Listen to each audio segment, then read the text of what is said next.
Break के बाद इस्तकबाल। दिल्ली के वजीर आला और आम आदमी पार्टी के कन्वीनर अरविंद केजरीवाल ने पंजाब के होशियारपुर में एक रैली से खिताब किया। उन्होंने कहा कि मुल्क की तमाम हुकूमतों ने दर्जे फहरिस्त जात के साथ नाइंसाफी की है और उन्हें जानबूझकर पिछड़ा रखा हुआ है। केजरीवाल ने डॉक्टर अंबेडकर की तारीफ की और उनकी काबिलियत का जिक्र भी किया। बाबा साहब अंबेडकर ने एक बात कही थी। बाबा साहब अंबेडकर इतने गरीब परिवार में पैदा हुए,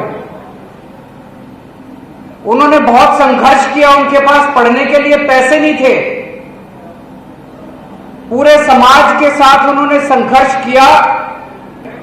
उन्होंने 64 सब्जेक्ट्स में 64 विषयों में एमए की डिग्री ली। उन्होंने 2 डॉक्टर की डिग्री ली। बाबा साहब अंबेडकर ने एक ही बात कही थी, अगर अपने समाज को हमें पिछड़ेपन से हटाना है, अगर अपने समाज की गरीबी दूर करनी है, अगर अपने समाज को बराबरी का हक दिलाना है, तो एक ही चीज कर सकती है, अच्छी शिक्षा। अच्छी शिक्षा, अपने बच्चों को अच्छी शिक्षा दो।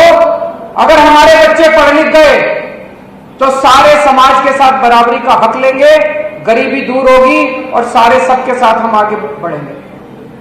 70 साल में 75 साल में इन पार्टियों ने और इन नेताओं ने मिलके सरकारी स्कूलों का बेड़ा गर्क कर दिया है। लोगों ने जानबूझ के बेड़ा गर्क किया इन्होंने, क्योंकि सरकारी स्कूलों के अंदर गरीबों के बच्चे पढ़ते हैं, एससी भाईचारे के बच्चे पढ़ते हैं, दलितों के बच्चे पढ़ते हैं, कुचले लोगों के बच्चे पढ़ते हैं।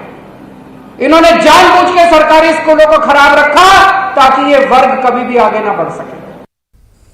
उत्तर प्रदेश के इंतखाबात में बीजेपी किस तरह मजबूती के